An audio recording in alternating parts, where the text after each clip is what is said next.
ఒక నిమిషం నామ సంకీర్తన చేసుకొని మనం ప్రారంభిద్దామా? చెప్పిస్తాను, అందరూ చెప్పుకోండి. శివ శివ శివ శివ శివాయ నమో.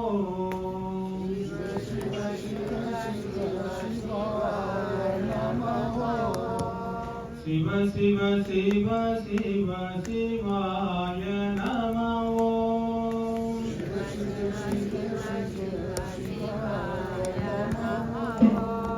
హర హర హర హర హరాయ నమో. హర హర హర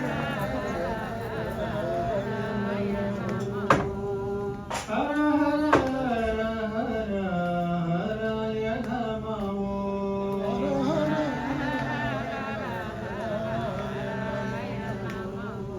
శివాయ నమో. హరాయ నమో. శివాయ నమో. హరాయ నమో. శివాయ నమో. హరాయ నమో. శివాయ నమో. హరాయ నమో.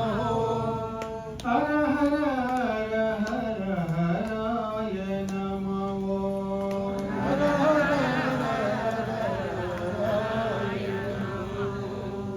శివ శివ శివ శివ శివాయ నమో. శివ శివ శివ శివ శివాయ నమో. శివాయ నమో. హరాయ నమో. శివాయ నమో. హరాయ నమో. శివాయ నమో. హరాయ నమో. శివాయ నమో. హరాయ నమో. హర హర హర హర హరాయ నమో. హర హర హర హరాయ నమో. శివ శివ శివ శివ శివాయ నమో. శివ శివ శివ శివ శివాయ నమో. శివాయ నమో. హరాయ నమో. శివాయ నమో. హరాయ నమో. హర హర హర హర హరాయ నమో. హర హర హరాయ నమో. శివాయ నమో. హరాయ నమో. శివాయ నమో. హరాయ నమో. శివాయ నమో. హరాయ నమో. శివాయ నమో. హరాయ నమో. హర హర హర హర హరాయ నమో. హర హర హర హరాయ నమో. శివ శివ శివ శివ శివాయ నమో. శివ శివ శివ శివ శివాయ నమో. శివాయ నమో. హరాయ నమో. శివాయ నమో. హరాయ నమో. హర హర హర హరాయ నమో. హర హర హర హర హరాయ నమో.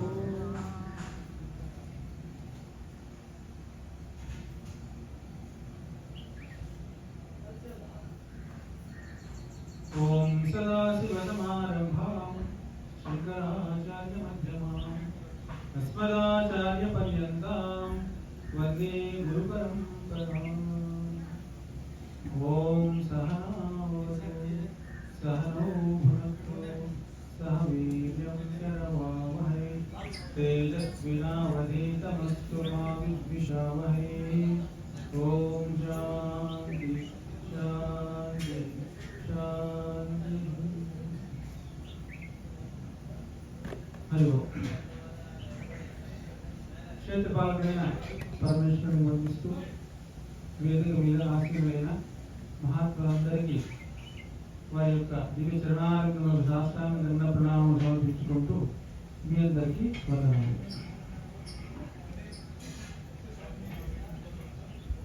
మన భారతీయ సంస్కృతి సనాతన ధర్మంలో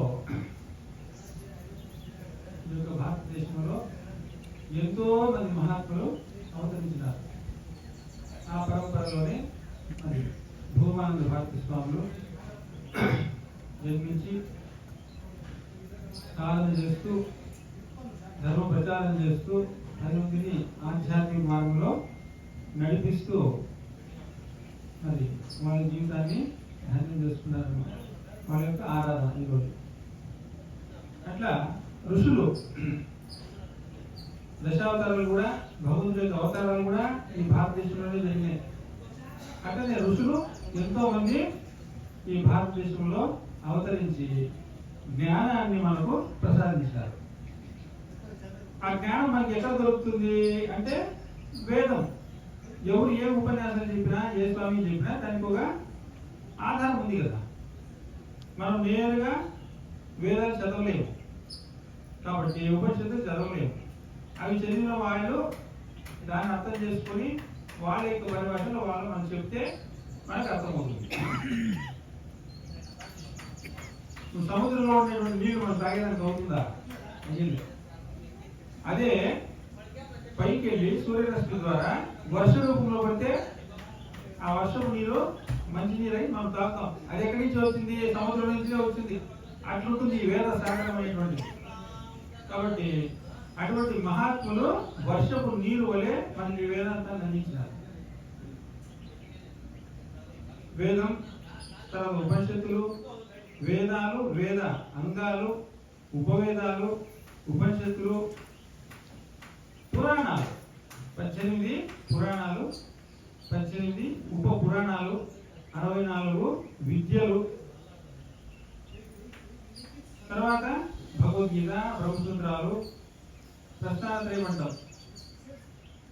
ఇవన్నీ కూడాను దేని చెప్తున్నాయి అంటే అన్ని చెప్పేది కూడా ఒకే సత్యాన్నే చెప్తాయి. ఒకే భగవంతుడి గురించే చెప్తారు. మరి ఒకే భగవంతుడి గురించి చెప్పడానికి ఇంత అవసరమా అంటే మనం ఎంత అజ్ఞానాన్ని పెంచుకోవడమో ఆ అజ్ఞానాన్ని తుడిచేసుకునేదానికి అంత అవసరం. కాబట్టి హరికథలు చెప్పినా, బుర్రకథలు చెప్పినా, పురాణాలు చెప్పినా, వేదం చెప్పినా ఆఖరికి ఒకే కైవల్యం గురించి, ఆత్మసాక్షాత్కారం గురించి చెప్తాయి. అది మెచ్యూరిటీ ఆఫ్ ది లెవెల్స్. మన మైండ్ మెచ్యూరిటీ బట్టి ఒక్కొక్కటి పడతా పోతుంది అనమాట. కొంతమందికి పురాణాలే పడతాయి, కొంతమందికి వేదాంతం మాత్రమే పడుతుంది. అట్లా వాళ్ళ మనస్తత్వం బట్టి దాంట్లో వాళ్ళు ప్రయాణం అయిపోతూ ఉంటారన్నమాట. అందుకని మన ఉపనిషత్తు ఏం చెప్తుందంటే మానవుడి యొక్క జీవిత ధ్యేయం ఏమి ముందు నీకేం కావాలి, మానవుడికి ఏం కావాలా అంటే ప్రతి మానవుడు ఏం చెప్తాడు, నేను సుఖంగా ఉండాలి, నేను సంతోషంగా ఉండాలి, నేను ఆనందంగా ఉండాలా అంటాడు. అదే ఇస్తుంది వేదం. ఇంకేం కొత్తగా అయ్యే మీరు అది ప్రపంచంలోనే ఉంది కదా స్వామీజీ, మేము వెతుకుంటున్నాం కదా అంటే వెతికి ఇంతవరకు వెతికినాం. దొరికితే దొరుకుతా ఉంది, పోతా ఉంది, దొరుకుతా ఉంది. నువ్వు ఏదైతే ఆనందం అనుకున్నావో అది కాదే అసలైన ఆనందము. ఇదిగో ఇది అసలైనటువంటి సత్యము అని వేదం చెప్తుంది అనమాట. అందుకని ఆత్మవారే ద్రష్టవ్య, శ్రోతవ్యో, మంతవ్యో, నిధిధ్యాసితవ్య. నీకు అటువంటి శాశ్వతమైనటువంటి ఆనందము, శాశ్వతమైనటువంటి సుఖ సంతోషాలు కావాలంటే ఇదిగో ఈ మార్గంలో పోండి అని చెప్తుంది వేదం. దీని అంతా కూడా ఎందుకంటే ఇక్కడ అంతా ఎక్కువ మంది సాధకులే ఉన్నారు. ఈ పొద్దు చాలా మంది సాధకులు ఉన్నారు, భక్తులు ఉన్నారు. కాబట్టి ఎట్లా మనం ఇన్ఫర్మేషన్ కలెక్ట్ చేసుకుంటాం కదా, వేదం ద్వారానో, ఉపనిషత్తుల ద్వారానో, ప్రవచనాల ద్వారానో. ఇప్పుడు టెక్నాలజీ పెరిగిపోయింది కాబట్టి టీవీలో ప్రవచనాల ద్వారానో, గురువుల ద్వారానో మనము జ్ఞానాన్ని సంపాదన చేస్తాం. శ్రోతవ్యో అయిపోయింది. ఇంకా మంతవ్యం అంటే మననానికి వచ్చేసరికి క్లారిటీ పడిపోతా వస్తుంది. చాలా మంది దగ్గర అయిపోతారు. ఇక నిధిధ్యాసన అంటే ఎవరు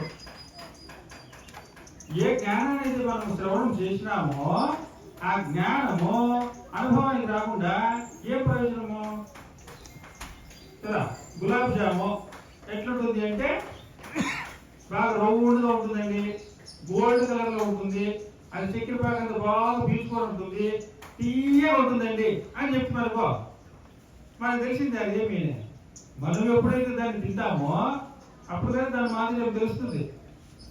అట్లా ఆత్మసాక్షాత్కారం పొందినటువంటి వాళ్ళు నిత్యానంద స్వరూపులై పరమానంద స్వరూపులైనటువంటి మహాత్ములు వాళ్ళ యొక్క అనుభవాన్ని చెప్తున్నారు. అయ్యా ఇదిగో ఇది సహజమైనటువంటి ఆనందము, దాన్ని మీరు కూడా అనుభవించండి అని. మరి అటువంటి ఆనందాన్ని ప్రతి ఒక్కరు అనుభవించాలంటే మార్గం కూడా వాళ్ళే చెప్పినారు. మార్గం కూడా వాళ్ళే చెప్పినారు. ఏమిటా మార్గం అంటే అదే నిధి ధ్యాస అంటారు. కేవలం శ్రవణం చేసినంత మాత్రాన చాలదు, అది అనుభవానికి తెచ్చుకోవాలి అంటాడు.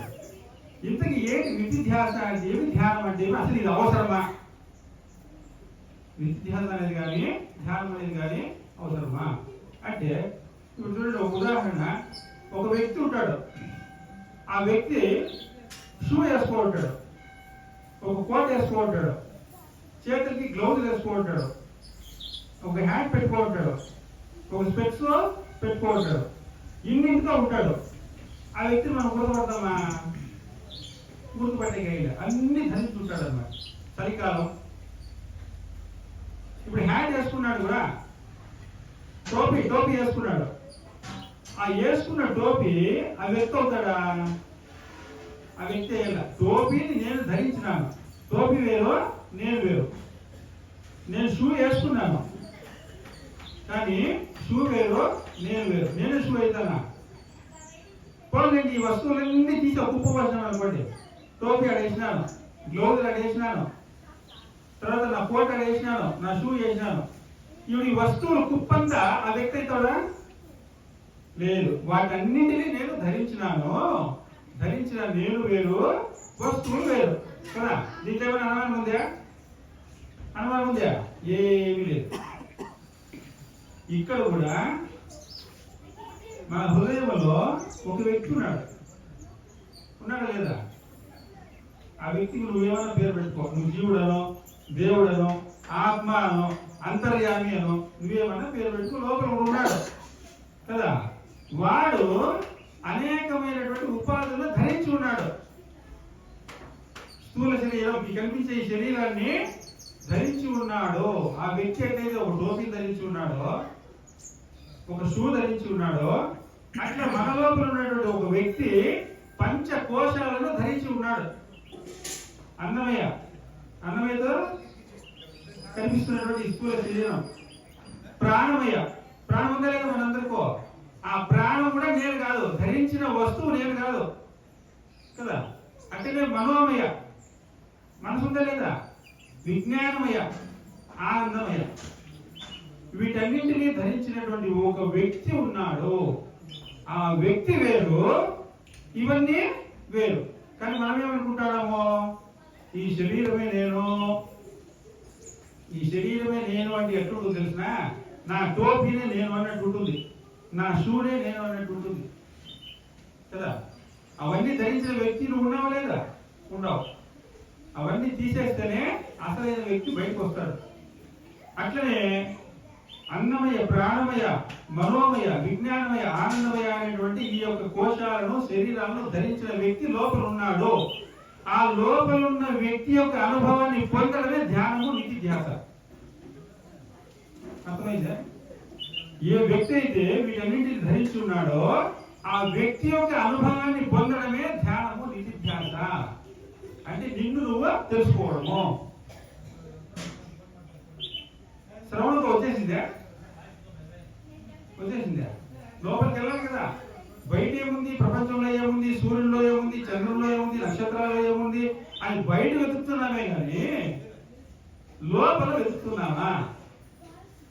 ఒకసారి నువ్వు లోపల ఉన్నటువంటి వ్యక్తి యొక్క అనుభవాన్ని పొందితే అప్పుడు మనకు అర్థమవుతుంది లోపల ఉన్న వ్యక్తి యొక్క లక్షణాలే ఈ విశ్వం అంతా ఉంది అని. అంతర్బహిష్య తత్సర్వం వ్యాప్య నారాయణ స్థితః. ఆ అనుభూతి రావాలంటే నువ్వు బయట వెతికితే దొరకదు.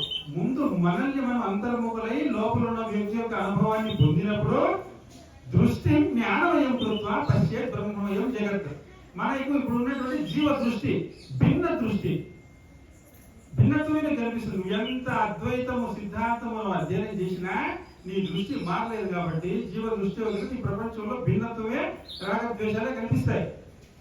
లోపల ఉన్న వ్యక్తి యొక్క అనుభవాన్ని పొందిన రోజు నీ యొక్క జీవ దృష్టి పోయి దృష్టి జ్ఞానమయం కృత్వ. జ్ఞానం అంటే ఏమి? ఏకత్వం నీకు అనుభూతం అవుతుంది. అట్లా ఏకత్వమే అనుభూతం చెందేటువంటి స్థితికి తీసుకెళ్తుంది సాధన. కాబట్టి స్థూల శరీరాన్ని దాటాలి, అన్నమయ కోశాన్ని దాటాలి, ప్రాణ శరీరాన్ని దాటాలి, మనస్సుని దాటాలి. We have to go beyond the mind. విజ్ఞానమయ కోశాన్ని దాటాలి. ఆనందం కూడా లాస్ట్ కి అది కూడా కోశమే అంటున్నాడు. ఎందుకని కోశమైంది? ధరింపబడి. కోశము అంటే ఏంటి తెలిసిన? కత్తి ఇట్లా పెట్టుకుంటారు వరలో, ఆ వర తొడుగు. లోపల ఉన్నటువంటి వ్యక్తి ఈ తొడుగుల్ని తొడుక్కుని ఉన్నాడు. కాబట్టి ఆ వ్యక్తిని చూడాలి, ఆ వ్యక్తిని దర్శించాలంటే లోపలికి వెళ్ళాలా, బయటికి వెళ్ళాలా? అందుకనే హిరణ్యకశిపుడు ఆయన తమ్ముడిని హిరణ్యకశిపుని చంపేసినాడని, శ్రీ మహావిష్ణువు చంపేసినాడని అన్ని లోకాలు తిరిగాడంట. విష్ణువుని చంపేస్తాను నేను. లోకం అన్ని లోకాలు తిరిగేసినాడు. సముద్రంలో చూసినాడు, భూమిలో చూసినాడు, 14 లోకాలు తిరిగేసినాడు. విష్ణువు లేడా? అయ్యా ఆయన వైకుంఠంలో ఉంటాడు అనంట. వైకుంఠానికి కూడా పోయినాడు. వైకుంఠం అంటే తిరిగినాడు, లేడు విష్ణువు. ఈ విష్ణువు ఏం చేశాడు తెలిసిన? వీడు ఖచ్చితంగా పట్టుకుంటాడు. వీడు మహాశక్తివంతుడు కాబట్టి పట్టుకుంటాడు. ఎలా దాక్కునేది అని చెప్పి ఒక ఐడియా వచ్చింది విష్ణువుకి. ఏమంటే హిరణ్య కశ్యపుడు శ్వాసిస్తాడంట. ఆ శ్వాసలో లోపలికి వెళ్ళిపోయి ఆయన హృదయంలో ఉన్నాడంట. ఇప్పుడు పట్టుకోవట్లేదు, నువ్వు తిరిగిపోయాడు తిరుగుతావు. ప్రపంచంలో తిరిగాడో కనపడలే. అందుకని భగవంతుడు ఏమంటాడంటే లోపలే ఉంటాడు. కాబట్టి లోపల ఉన్నటువంటి ఆ వ్యక్తి యొక్క అనుభవాన్ని ఎవరైతే నిధిధ్యాస ద్వారా పొందుతారో వాళ్ళకు రాగద్వేషాలు ఉండవు. ఇంకా ఎందుకో రాగద్వేషాలు, ఈర్ష, ద్వేష, అసూయం, పగ, ప్రతీకారాలు ఈ శరీరానికి మనస్సుకి సంబంధించినటువంటివి కదా. ఆత్మకు సంబంధించింది. ఆత్మకు ఏ భేదాలు లేవు, ఏ భిన్నాభిప్రాయాలు లేవు. అది సత్యము, జ్ఞానము, ఆనందం. అటువంటి ఆనంద స్వరూపం ఎవరైతే పొందింటారో అటువంటి ఆనందము చెదరగొట్టడానికి త్రిమూర్తులు కూడా సాధ్యం కాదంట. వీడిని చెడిపోయాలని అనుకుంటే ఎవరికి సాధ్యం కాదంట. ఆత్మజ్ఞాని కాదు, ఒక పుణ్యాత్ములు కూడా చెడపలేరు. నువ్వు పుణ్యాత్ముడు అయి ఉంటే నిన్ను చెడిపే శక్తి ఏ శక్తి లేదు. నాకు వాడు చెడుపు చేసినాడు, వీడు చెడుపు చేసినాడు అని నాకు వాళ్ళు మోసం చేసిరి అంటావు. నీ పాపమే నీకు మోసం రూపంలో వచ్చింది. కానీ ఒక వ్యక్తి ఒకరిని చెడిపేయడానికి సాధ్యమే లేదు ఈ ప్రపంచంలో. బలిచక్రవర్తి అన్ని లోకాలకు అధిపతి అయిపోయా. మరి శ్రీ మహావిష్ణువు ఆయన సంపాదించినటువంటి ఆస్తి స్వర్గలోకము వాళ్ళే అయిపోయా, భూలోకము వాళ్ళే అయిపోయా. ఉండే లోకాలన్నీ బలిచక్రవర్తి. మరి దేవతలకి ఎక్కడుంటారు? అందుకని ఆ అదితి దేవి పోయి ప్రార్థించిందంట భగవంతుని. అయ్యా నా పిల్లలంతా అనాథలు అయిపోయారు, ఎక్కడుంటారు వీళ్ళు, దిక్పాలకులు ఎక్కడుంటారు అని అడిగితే మరి ఇవన్నీ ఎక్కడున్నాయి? బలిచక్రవర్తి దగ్గర ఉన్నాయి. ఒకరి ఆస్తిని మనం తీసుకోవాలంటే యుద్ధం చేయాలి కదా. ఒక రాజ్యాన్ని, ఒక సామ్రాజ్యాన్ని ఆక్రమించాలంటే ఒక రాజు ఏం చేయాలి? యుద్ధం చేస్తాడు. యుద్ధంలో గెలిస్తే ఆయన సొత్తంతా నీరెళ్తుంది, లేదా నీ సొత్తు కూడా అక్కడ వెళ్ళిపోతుంది. అది కదా న్యాయము. మరి బలిచక్రవర్తి దగ్గర శ్రీ మహావిష్ణువు యుద్ధం కదా చేయాలా. భౌతి భిక్ష అంటే ఎందుకు నువ్వు భిక్ష పెట్టుకొని పోతుంది? నువ్వు రావణాసుడు సీతాదేవిని అపహరించా, నువ్వు ఆడతో భిక్ష పెట్టుకొని పోల్చింది అట్లయితే నా సీత నాకు ఇచ్చేయపాలి. యుద్ధం చేసినావా లేదా నువ్వు? అట్లనే బలిచక్రవర్తి యుద్ధం చేయాలి కదా. అంటే ఆయన వచ్చి కూడా యుద్ధానికే బాణాన్ని ఎక్కువ పెట్టినాడంట. ఇట్లా చూసినట్టు బలిచక్రం నువ్వు పై నుంచి కింది వరకు యాడ బాగా వేసేది. నువ్వు చిన్న తప్పు చేసి ఉంటేనే నీకు ఆ పాప ఫలితం అనేది వస్తుంది. ఓ చీమ కుట్టాలంటే కూడా నువ్వు పాపం చేస్తుంటేనే. భోజనం చేస్తా ఉంటాం, మనం అన్నం తింటా ఉంటాం, ఒక రాయి నోట్లో దొరికి చేతికి వచ్చేసింది అనుకో, అంటే ఆ రాయి నమిలే పాపం కూడా నీకు లేదు, దొరికిపోతుంది చేతిలోనే కదా. అందుకని బలిచక్రవర్తిని యుద్ధం చేయడానికి అడ్డం వచ్చి ఒక తెర ఆగిందంట. ఏమిటి? ఆయన చేసుకున్న పుణ్యం ఎక్కడ వస్తుందో వాడము దేవుడు కూడా సాధ్యమే కాలే. అంటే ఇక్కడ విషయం ఏమంటే పుణ్యాత్ముడై ఉంటే వాడినే ఏ శక్తి చెప్పలేదే. అసలు వ్యక్తిత్వమే పరమాత్మలో లీనం చేసినటువంటి వాడికి చెడుపు ఉందా? ఇది జన్మ మరణాలు ఉన్నాయా? దుఃఖం ఉందా? దుఃఖం అనేది లేనే లేదు. కాబట్టి అట్టి స్థితికి తీసుకెళ్లేటువంటిదే సాధన. నువ్వు ఏ సాధన చేసుకో, నువ్వు అష్టాంగ యోగం అన్నా పెట్టుకో, నువ్వు భక్తి అన్నా పెట్టుకో, నువ్వు జ్ఞానం అన్నా పెట్టుకో, లేదా నువ్వు సమాజ సేవ అన్నా చేసుకో. ప్రతి దాంట్లో జరిగేది అహంకార త్యాగమే. అహంకారం అంటే ఈ 5 స్థూల శరీరమో, సూక్ష్మ శరీరమో, కారణ శరీరం అన్నా చెప్పుకో, లేదా పంచకోశాలన్నా చెప్పుకో, ఏదన్నా చెప్పుకో, అది త్యాగం చేయబడుతుంది. నా కర్మణ, నా ప్రజయ, నా ధనేన త్యాగేన ఏం అమృతత్వం మానసు. ఏ మార్గంలో పోయేవాడికి ఇదే సూత్రమే. ఇప్పుడు జ్ఞాని నా ఇది మనో బుద్ధి అహంకార చిత్తాది నాహం నా శ్రోత్రం నా జిహ్వ నా ఘ్రాణ నేత్రం నా చ వ్యోమి భూమి నా తేజో నా వాయువు చిదానంద రూప శివోహం శివోహం అని దీన్ని పట్టుకొని జ్ఞాని ముందుకు పోతా ఉంటాడు. ఒకటి త్యాగం చేస్తాడు. ఈ శరీరం నేను కాదు, మనసు నేను కాదు, బుద్ధి నేను కాదు అని అక్కడికి వెళ్ళి అక్కడ స్టాండ్ అయిపోయి ఆ ఆత్మస్వరూపంలో లీనమైపోయినప్పుడు ఇవన్నీ త్యాగం చేయబడితే అది జ్ఞాన మార్గం. మరి భక్తుడు ఏం చేస్తాడు? భక్తుడు భగవంతుని భజిస్తూ ఉంటాడు. ఇప్పుడు భజనలు చేస్తాడు చూడండి. భజన చేసేటప్పుడు ఈ స్థూల శరీరం మొత్తం యాక్టివేట్ అయిపోయి అది భగవంతుడికి అంకితం అయిపోతుంది. అట్లనే ప్రాణశక్తి లేకుండా నువ్వు భజన చేస్తావా? నీ ప్రాణశక్తి మొత్తము దాంట్లో ఇన్వాల్వ్ అయిపోతుంది.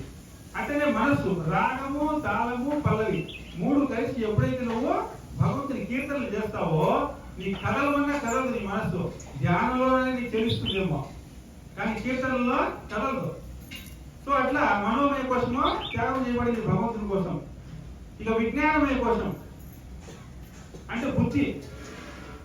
ఏం స్వామి ఇన్ని రోజుల నుంచి నీకు భజన చేస్తావనే, నీకోసం ప్రార్థన చేస్తావనే, నువ్వు కరుణించలేదే అని నువ్వు ప్రార్థన చేసిన ఆయన అడిగినావనుకో, నీ బుద్ధి నీ దగ్గరే ఉంది, నువ్వు ఇంకా విజ్ఞానమయ కోశాన్ని దాటలేదు అని అర్థం.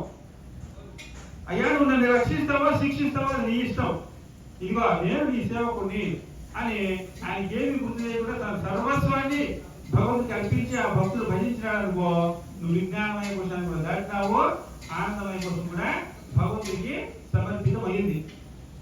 చూస్తే భక్తులు కూడా అక్కడికే వచ్చేసారు. లేదా మేము చక్ర ధ్యానం చేస్తాము.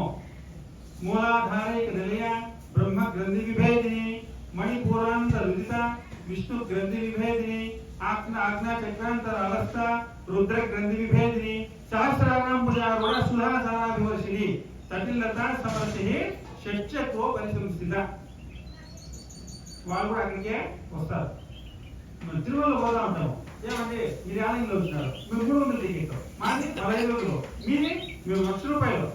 నువ్వు యావ మార్గంలో పోయినా నువ్వు గర్భంగా తెలుసుకోవాల్సింది. అందులో 1,00,000 రూపాయలకి వేరే మార్గం ఏమైనా ఉందా చెప్పండి? 300 3 దినాలు పడిగాపులు కాసి వాళ్ళు పెట్టిండే తిండి తిని షెడ్లో నుంచి వచ్చిన వాడికి అందరూ అక్కడ తెలియాల్సిందే. కాబట్టి అన్ని మార్గాలు ఏకీకృతం చేస్తుంది. ఎక్కడ ఆనందమయ కోసంలో కలుసుకుంటారు అందరూ. మీ సర్వ ప్రయత్నాలు గోవిందాయి కాదు. ఎందుకో నీకు మనసు లేదు, ఏం లేదు. అక్కడి నుంచి భగవంతుని ఆ భక్తుని ఆకర్షించేస్తారట. కాబట్టి మాది భక్తి మార్గము. మేము సమాజ సేవ. సమాజ సేవలో నీ శరీరం త్యాగం చేయబడుతుందా లేదా? నిష్కామ కర్మయోగం. ఏ ఫలితాన్ని ఆశించకుండా నీ భగవంతుడు సమాజ రూపంలో ఉన్నాడు.